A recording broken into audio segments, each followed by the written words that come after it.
Le président Taye Asselassie a exprimé que la journée du drapeau est l'occasion pour les Éthiopiens de renouveler leur amour pour leur pays.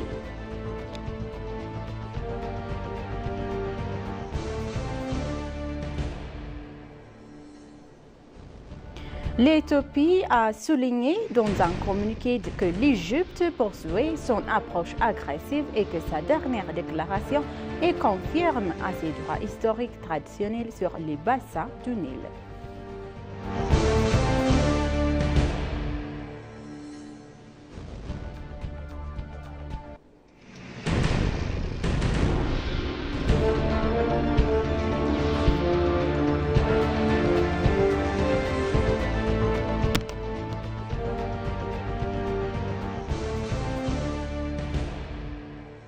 Bonjour chers téléspectateurs et bienvenue sur ABC, c'est notre journal d'aujourd'hui, donc du 14 octobre 2025. Restez avec nous. Le président Taye Asselassie a exprimé que la journée du drapeau est l'occasion pour les Éthiopiens de renouveler leur amour pour leur pays et de revitaliser l'unité nationale et de renforcer leur espoir en un souvenir et un avenir meilleur. La 18e journée nationale du drapeau a été commémorée à la Chambre des représentants du peuple sous le thème « Notre drapeau est le signe avant-cœur » et aussi d'une grande première de prospérité, d'unité nationale, de souveraineté et de la renaissance éthiopienne. Dans son discours d'ouverture, le président Taye Asselassie a souligné que le drapeau éthiopien est un symbole de souveraineté et de l'unité pour les Éthiopiens. Taye Asselassie a réaffirmé que l'Éthiopie continuerait de défendre son droit à un accès et à une utilisation équitable de la mer fondée sur les bénéfices mutuels et la coopération régionale par le biais d'une approche pacifique, diplomatique et précoce. Le président a également remercié les forces de défense nationale, la police fédérale et les forces de sécurité régionale pour leur développement indéfectible et à préservation de la paix et à la protection de la souveraineté de l'Éthiopie. Pour sa part, le président de la Chambre des représentants du peuple, Tagesset Jafo, a déclaré que la journée du drapeau continuerait d'être célébrée chaque année conformément à la Constitution et à la proclamation relative à la célébration de la journée du drapeau. Selon lui, le thème de cette année reflète à la fois des résiliences et des réalisations de la nation et à ses aspirations pour l'avenir.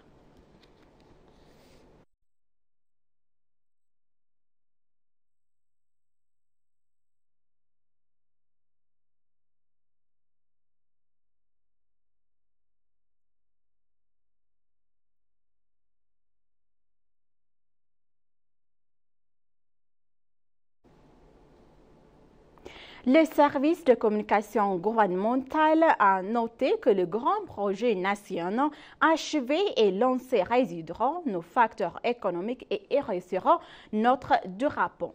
La 18e journée nationale du drapeau a été célébrée au service de communication du gouvernement avec divers assortissements. La ministre des services de communication du gouvernement, Nathalie Melles, a noté à l'occasion que les projets nationaux lancés et les efforts déployés pour garantir notre souveraineté alimentaire essuieront notre drapeau.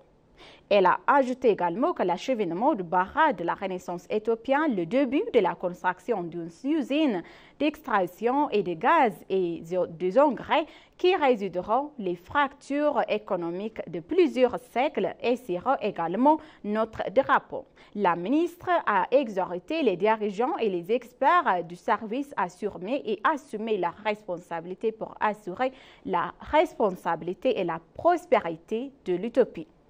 Le ministre a également d'État des services de communication du gouvernement, Kabed Dessisa, a pour sa part déclaré que la Constitution, qui notre drapeau est un symbole de vérité pour notre pays et son peuple, nous devons donc travailler avec détermination à des initiatives nationales qui renforcent sa dignité.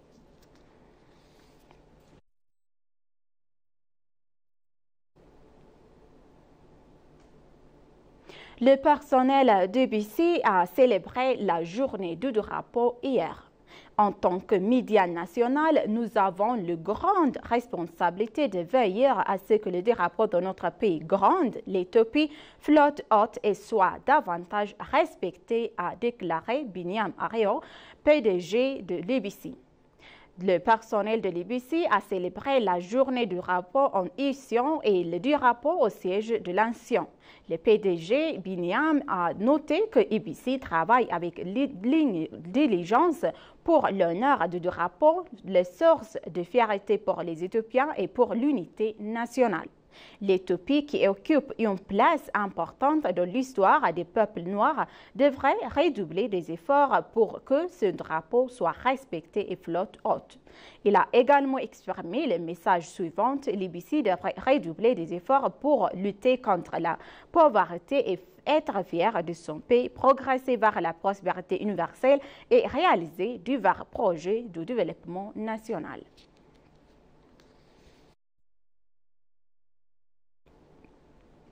La 18e journée nationale du rapport a été célébrée dans les ambassades et des missions éthiopiennes de plusieurs pays. La journée nationale du rapport a été célébrée à Berlin, en Allemagne, à Bruxelles et à Seoul, à Corée du Sud, à Ankara, au Turc, et aussi Nairobi, Kenya, à Pretoria, en Afrique du Sud, et dans les ambassades éthiopiennes de plusieurs pays avec la participation des ambassadeurs, du personnel et des amis de l'Éthiopie. Les célébrations de la journée nationale du rapport organisées dans plusieurs pays ont notamment inclus l'hymne national éthiopien et une cérémonie de levée du rapport.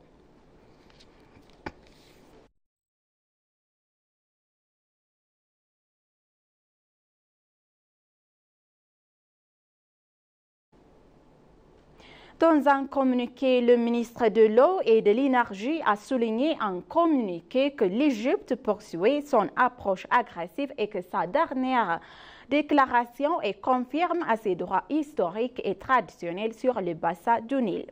Il a cité la monalité et aussi mentalité coloniale de l'Égypte qui a conduit à adopter une politique erronée et influence et efficace consistant à sous-estimer les potentiels et potentiels de l'Éthiopie au lieu de coopérer.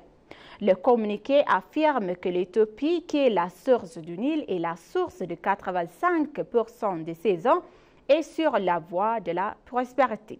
Le communiqué ajoute que l'Égypte n'est pas discuté de bonne foi de la mise en œuvre et initiative initiale du grand barrage de la Renaissance éthiopienne, d'évaluation annuelle de performance du cadre de coopération du bassin du Nil, ni les négociations tripartites sous le barrage.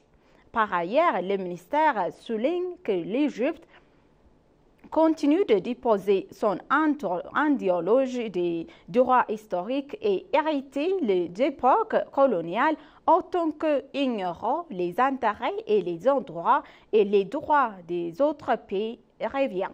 Le communiqué a souligné également que la solution au problème du Nil ne peut être trouvée que par un dialogue direct avec les parties concernées et que la sécurité hydrique ne peut pas être assurée que si tous les pays et les riverains utilisent le Nil de manière équitable et rationnelle. Le communiqué conclut en soulignant que l'Éthiopie continuera de privilégier les voies diplomatiques et les approches amicales, évitant les déclarations inappropriées et les actions agressives sur la question Abaye.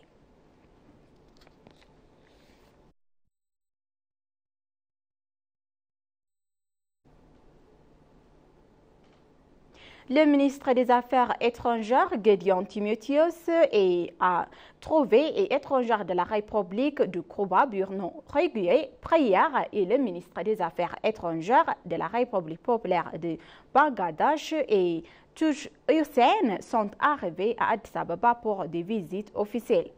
À leur arrivée à l'aéroport international de Bolé, les ministres ont été chaleureusement accueillis par les hauts fonctionnaires du ministère des Affaires étrangères. Le ministre des Affaires étrangères, Gédéon Timotheus, s'est entretenu hier donc avec Bruno Borrell, ministre des Affaires étrangères de la République de Cuba. Les deux parties ont évoqué les 50 années d'amitié et de solidarité entre l'Éthiopie et Cuba et ont discuté des moyens de renforcer les relations bilatérales. Ils ont également échangé leurs points de vue sur des questions régionales, continentales et internationales d'intérêt commun.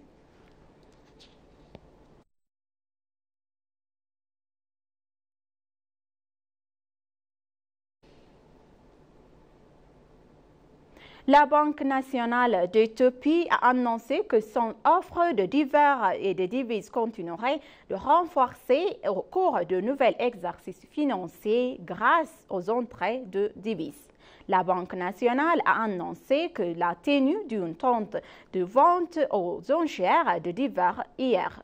Dans un communiqué publié par la banque concernant cette vente, a été indiqué que le fait de proposer une partie de ces récentes en devises aux banques par la baie d'enchères a soutenu leurs efforts et offres de devises et contribuerait à la stabilité du prix et du temps d'échange. La banque a préparé 150 millions de dollars pour la vente aux enchères de demain et donc les participants peuvent soumettre leur dossier de candidature de 14 h et à 18 h. Donc, les résultats de la vente en enchères seront annoncés à 15 h le même jour.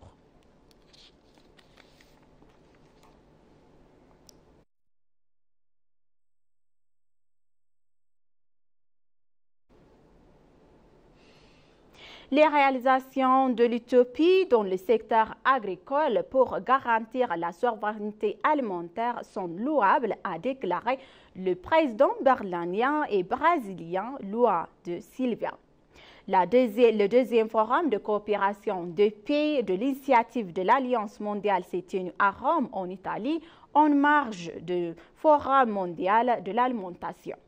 Donc, le président brésilien Lula da Silva, l'ambassadeur d'Éthiopie en Italie, Dmitry Abesa, ainsi que des dirigeants et des experts d'autres pays ont participé au forum. Le président Lula da Silva a déclaré à l'occasion que les réalisations de l'Éthiopie pour garantir la souveraineté alimentaire sont louables. Il a également exprimé ses encouragements pour les différentes initiatives nationales mises en œuvre dans le secteur agricole pour atteindre l'autosuffisance alimentaire. L'ambassadrice Dmitry, pour sa part, a déclaré que l'Éthiopie a obtenu des résultats tangibles dans ses efforts pour garantir la souveraineté alimentaire et citant comme exemple le programme Yelmat Turfat mis en œuvre sous la direction du Premier ministre Abiy Ahmed et a obtenu aussi des résultats remarquables, a-t-elle déclaré. L'ambassadrice a souligné que le programme avait considérablement augmenté la production d'œufs et de lait, de miel et aussi de production. Il a été également noté l'initiative de l'Alliance mondiale dont l'Éthiopie est membre a été créée, l'initiative du Brésil. Chers téléspectateurs, maintenant je vous rappelle les titres principaux. Le président Haïlé Selassie a exprimé que la journée du drapeau est l'occasion pour les Éthiopiens de renouveler leur amour pour leur pays.